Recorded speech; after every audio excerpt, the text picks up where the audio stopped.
اللہ رب العزت جل وعلا کی فضل و توفیق سے آج سورہ انعام اور سورہ مائدہ کا آخری کچھ حصہ تراویح میں تلاوت کیا گیا۔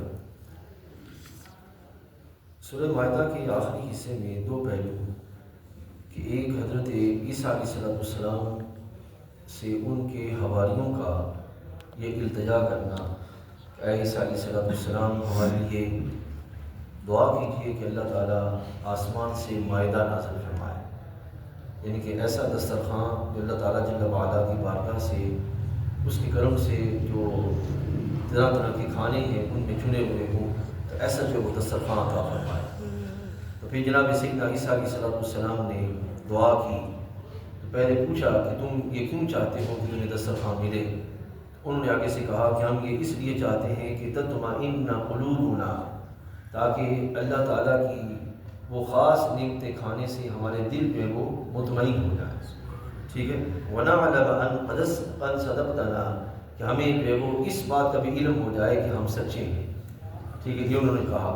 تو پھر اللہ تعالیٰ نے اللہ تعالیٰ کی بارگاہ میں عیسیٰ علیہ السلام نے دعا کی تو اللہ تعالیٰ نے پھر جو وہ انہیں مائدہ عطا فرمایا، اور وہ مائدہ پھر ان کے لیے عیداً لأولنا وآخرنا وآیۃ من، کہ ان کے لیے وہ کیا ہو گیا، عید کا دن ہو گیا جس دن وہ مائدہ نازل ہوا تھا، اور وہ ان کے پہلوں کے لیے بھی اور ان کے پچھلوں کے لیے بھی، اور وہ ان کے لیے اللہ تعالیٰ کی نشانیوں میں سے تھا۔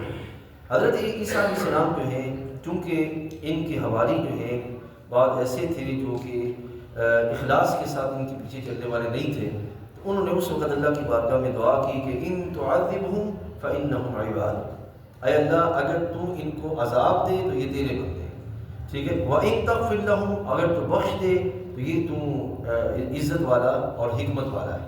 حدیث میں آتا ہے کہ ایک مقام پر نبی علیہ السلام ایسے یہ تلاوت فرما رہے تھے، تو جب یہ مقام آیا نا تو اس وقت حبیب علیہ السلام کی مبارک آنکھوں میں آنسو آ گئے۔ اب دیکھیں عیسیٰ علیہ السلام کیا کہہ رہے ہیں، اے اللہ اگر تو عذاب دے تو یہ تیرے بندے، اور اگر بخش دے تب بھی تو ہی مہربان ہے۔ لیکن نبی علیہ السلام بہرحال نبی علیہ السلام تھے، آپ نے رب تعالیٰ جل وعلا کی بارگاہ میں اس وقت جو وہ آپ رونے لگے اور التجا شروع کی، تو کچھ وقت کے بعد اللہ تعالیٰ کی بارگاہ سے وہ آیت کریمہ نازل ہوئی کہ وَلَسَوْفَ يُعْطِيكَ رَبُّكَ فَتَرْضَىٰ، کہ محبوب ہم آپ کو اتنا عطا فرمائیں گے کہ آپ راضی ہو جائیں۔ سبحان اللہ۔ یہ اس لحاظ سے یہ یہاں پر یہ پہلو موجود ہے۔ اب سورۃ الانعام جو ہے یہ معزز حاضرین یاد رکھیے گا کہ یہ مکی سورہ مبارکہ ہے، اور مکی جو سورہ مبارکہ ہے اس میں تین چیزوں کا بطور خاص جو ہے وہ تذکرہ چلتا ہے۔ سب سے پہلے جو مشرکین کے مشرکانہ نظریات ہوتے ہیں مختلف جہتوں سے انہوں نے جو اپنے تئیں بار رکھے ہوتے ہیں، رب تعالیٰ جل وعلا ایک ایک جزئی کر کے اس کی تفصیل بیان فرماتا ہے اور اس کا رد فرماتا ہے۔ سب سے پہلا کام کیا سورہ جتنی بھی مکی سورہ مبارکہ ہیں ان میں یہ کیفیات آپ کو ملے۔ اب دوسرا پہلو یہ ہے کہ خالق کائنات جل وعلا جہاں جو ان کی مشرکانہ نظریات ہیں ان کا رد کرتا ہے، تو ساتھ ہی رب ذوالجلال جل وعلا وہاں پر اپنی جو شان الوہیت ہے اس کے دلائل بھی بیان فرماتا ہے، کیونکہ ساری بات ہے ایک چیز کا آپ جب رد کر رہے ہیں تو اس کے ساتھ ہی دوسری چیز اس کے متبادل جو اصل موجود ہے اس کو بھی تو لانا ہوگا، اس کے بیان سے ہی حقیقت اور ہدایت میں واضح ہوگی۔ تو خالق کائنات جل وعلا اس انداز کے ساتھ اس پوری سورہ مبارکہ کے اندر آپ کو جو ہے وہ انہی دو چیزوں کے بارے میں جو وہ تذکرہ ملے گا۔ تیسرا اس سورہ مبارکہ کے اندر بلکہ جتنی بھی مکی سورہ مبارکہ ہیں اس میں نبی کریم علیہ السلام کی نبوت و رسالت کے بارے میں جو اللہ تعالیٰ جل وعلا کی حکمت کے پہلو ہیں وہ آپ کو باقاعدہ ملیں گے، کیونکہ جو مشرک ہوتا ہے نا معزز حاضرین یاد رکھیے کہ مشرک جو ہے وہ یہ نہیں ہے کہ باقاعدہ اس کو وحی دی جاتی ہے یا آگے اس کو کوئی جو وہ خبر دیتا ہے، شیطان اس کو گمراہ کر دیتا ہے اور وہ خود اپنے تئیں جو اشیاء ہوتی ہیں ان کو لائق عبادت سمجھتے ہوئے ان کے سامنے جو پوجا شروع کر دیتا ہے۔ اب یہ جو اس اپنی عقل کی بنیاد پر وہ چلتا ہے نا، ایک وقت ایسا بھی آتا ہے کہ وہ سمجھتا ہے کہ جو میری عقل ہے وہ کسی کی نہیں ہے، لہٰذا جو میری حیثیت ہے وہ کسی کی نہیں ہے، اس بنیاد پر وہ اللہ کے نبی علیہ السلام کو بھی کچھ نہیں سمجھتا۔ اسی بنیاد پر ایک جو میری عقلی حیثیت ہے، جو میری سپیورٹی ہے مادی اعتبار سے، مادی اعتبار سے، معیشت کے اعتبار سے، اولاد کی کثرت کے اعتبار سے، جو میرے پاس اتنا کچھ موجود ہے، اس اعتبار سے وہ نبی علیہ السلام کو کہ چونکہ وجہ یہ ہے کہ کہ جتنے بھی انبیاء علیہ السلام تشریف لائے سوائے چند ایک کے، سبھی انبیاء علیہ السلام مالی طور پر بے نیاز تھے، یعنی کہ ان کے ہاں مالی اتنی وسعت نہیں تھی. یہ اللہ کی حکمتوں کے پہلو تھے کہ مالی طور پر انہیں وسعت نہیں دی گئی، ٹھیک ہے نا جی. لیکن یہاں یہ بھی یاد رکھیے گا ایسا ہرگز نہیں ہے کہ جو ہے وہ اگر وہ مال چاہتے تو انہیں نہ ملتا، ایسا بھی نہیں ہے. جیسا کہ حدیث موجود ہے، نبی مکرم صلی اللہ علیہ وسلم نے فرمایا کہ اللہ تعالیٰ نے جناب نبی علیہ السلام کو فرمایا کہ بابو اگر آپ چاہیں تو یہ احد کے پہاڑ سونے کے بن کے آپ کے ساتھ جائیں، اگر آپ چاہیں. لیکن محبوب کریم علیہ السلام نے فرمایا کہ اے اللہ میں نبوت بادشاہی والی نہیں چاہتا، میں نبوت بندگی والی چاہتا ہوں.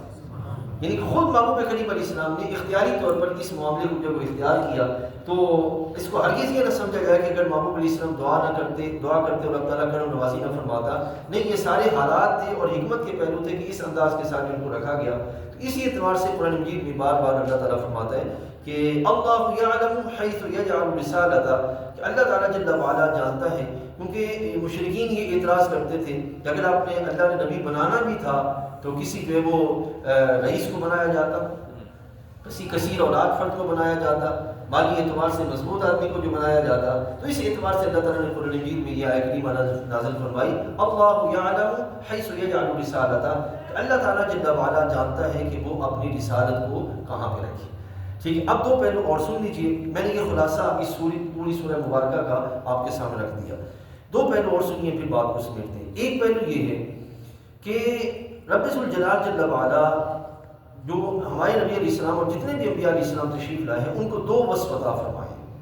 ایک ہے مبشر ہونا، ایک ہے نذیر ہونا. منذرین، مبشرین و منذرین، یہ دو وصف اللہ تعالیٰ نے ہر نبی علیہ السلام کو عطا فرمائے. مبشر کس کے لیے ہیں؟ جو اہل خیر ہیں ان کے لیے مبشر ہیں، یعنی کہ جو دعوت حق قبول کر لیتے ہیں ان کے لیے مبشر ہیں. اور جو سرکشی کی راہ کو اختیار کرتے ہیں ان کے لیے منذر ہیں، یعنی کہ ڈر سنانے والے ہیں. اچھا یہ یاد رکھیے، آپ اس بات کو جانتے ہیں کہ گھروں کے اندر بچے ہیں، ان پر جہاں لاڑ پیار ہونا چاہیے وہیں پہ تھوڑی سی شیر کی آنکھ بھی ہونی چاہیے. آپ سمجھدار ہیں آپ؟ اگر یہ تھوڑا سا خوف نہ ہو تو محض لاڑ پیار بندوں کو کہاں لے جائے گا. اسی طریقے سے اگر حکومتوں کے لحاظ سے بھی دیکھا جائے تو اگر حکومت عوام کو فیسیلیٹیٹ کر رہی ہے تو وہیں پہ کچھ جو ہے وہ ان کو قانون کا خوف بھی ہونا چاہیے. کہ اگر قانون کا خوف نہیں ہوگا تو نتیجہ کیا نکلے گا؟ لا محالہ سرکشی جو ہے وہ عام ہو جائے گی اور افراتفری اور قانون کو توڑنے کا معاملہ ہو جائے گا. اسی طریقے سے جس طرح اللہ تعالیٰ مبشرین کی صفت، مبشر ہونے کی صفت عطا فرماتا ہے تو وہیں پہ منذر کی صفت بھی عطا فرماتا ہے کہ وہ ڈر سناتے ہیں. اچھا مغرب کا اس وقت اسلام کے اعتبار سے جو ایک ٹکراؤ ہے نا وہ اسی پہ ہے. وہ چاہتے ہیں کہ جناب یہ جو خوف کی فضا ہے نا اس کو ختم کر دیا جائے. اسی بات سے وہ پاکستان اور خاص طور پر جو اسلامی ممالک ہیں وہاں پہ یہ چاہتے ہیں کہ جو اسلامی سزاؤں کا جو تصور ہے اس کو ختم کیا جائے. ٹھیک ہے نا، یہ جو خوف کی فضا ہے اس کو ختم کر دیا جائے. اسی لحاظ سے وہ مختلف پہلوؤں پر کبھی نہ کبھی کوئی نہ کوئی ایسی کوئی حرکت کرتے رہتے ہیں. ٹھیک ہے، ایک پہلو یہ ہے. دوسرا محسن سازی جو پہلو ہے وہ یہ ہے کہ قرآن مجید فرقان حمید کے اندر مشرکین، خاص طور پر جو مکی صورتیں ہیں ان کے اندر جو مشرکین مکہ نے اپنے تئیں معبود بنا رکھے تھے ان کے اندر وہ اللہ تعالیٰ کی مختلف صفتوں کو خود اپنے تئیں تسلیم کرتے. تو اللہ تعالیٰ جل وعلا نے بارہا قرآن مجید کے اندر ان کی اس کیفیت اور سوچ کا رد کیا ہے. یہ چیز جو وہ بڑی ٹیکنیکل طریقے سے ذرا سمجھنے والی ہے. اب ایک ہے کہ از خود کسی کے ہاں کسی کو لائق عبادت سمجھتے ہوئے اس کے اندر وہ مختلف اوصاف ماننا جو اللہ تعالیٰ جل وعلا کی ہیں. اب اس کا نتیجہ کیا نکلے گا؟ وہ فرد جب کسی بھی فرد کے بارے میں ایسا نظریہ رکھے گا تو اسی لمحے وہ مشرک ہو جائے گا. یہ بات یاد رکھیے، ایک بات. دوسری چیز یہ، اب خالق کائنات جل وعلا نے جب قرآن مجید میں ان کا رد فرمایا نا کہ یہ جن کو تم لائق عبادت مانتے ہو، پہلی تو بات یہ ہے کہ انہوں نے کہا نہیں، تم نے اپنے تئیں ان کو سمجھ لیا. پہلی چیز یہ ہے. دوسری چیز یہ کہ تم ان کے اندر وہ صفتیں تسلیم کر رہے ہو جو ان کی ہے ہی نہیں ہیں، ان کے یہاں پائی نہیں جاتی. اب ہوا یہ، ان دوستوں نے کیا کیا، بعض دوستوں نے اس طرح کی جو آیا کریمہ قرآن مجید فرقان حمید کے اندر ان کو وہاں سے اٹھا کر کن کے اندر جو وہ تسلیم کرنا یا بیان کرنا شروع کر دیا جو اللہ تعالیٰ کے مقربین ہیں، ان کے اندر بیان کرنا شروع کر دیا کہ جیسے جو وہ مشرکین ہیں ایسے یہ ہیں، جیسے ان مشرکین کے بت ہیں ایسے یہ ہیں.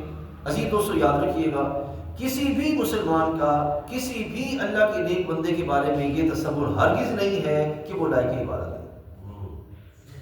پہلی چیز نمبر 1۔ نمبر 2، نہ لائق عبادت ہے نہ واجب الوجود ہے۔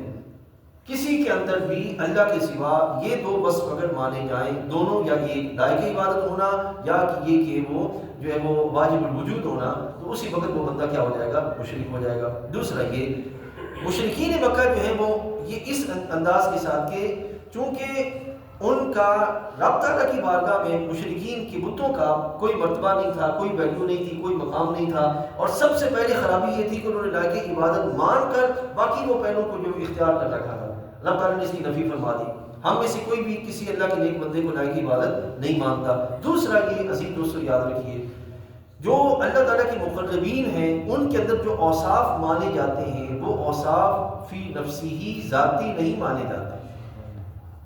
جب ذاتی مانے جائیں گے تو جس وقت کوئی بندہ کسی بھی طرح ذاتی ماننے کی طرف چلا جائے گا تو اسی وقت وہ دائرہ اسلام سے خارج ہو جائے گا، وہ مشرک ہو جائے گا۔ ذاتی مانتے ہوئے دائرہ اسلام سے خارج ہو جائے گا۔ اب جب یہ کہا جائے کہ اللہ دینے والا ہے، ان کی برکت سے عطا فرماتا ہے اور ان کی برکت محض وہ اپنے فضل سے رکھتا ہے، وگرنہ اللہ ان کا محتاج نہیں ہے، یہ آل اسلام کا عقیدہ ہے، یہ آل اسلام کا عقیدہ ہے۔ جب مشرکین کے بتوں کے مقابلے میں ان کا بیان ہوگا تو ان کی عظمت وہ باقاعدہ اسی طرح مانی جائے گی اور تسلیم کی جائے گی اور بیان کی جائے گی جیسے رب تعالیٰ جل وعلا چاہتا ہے۔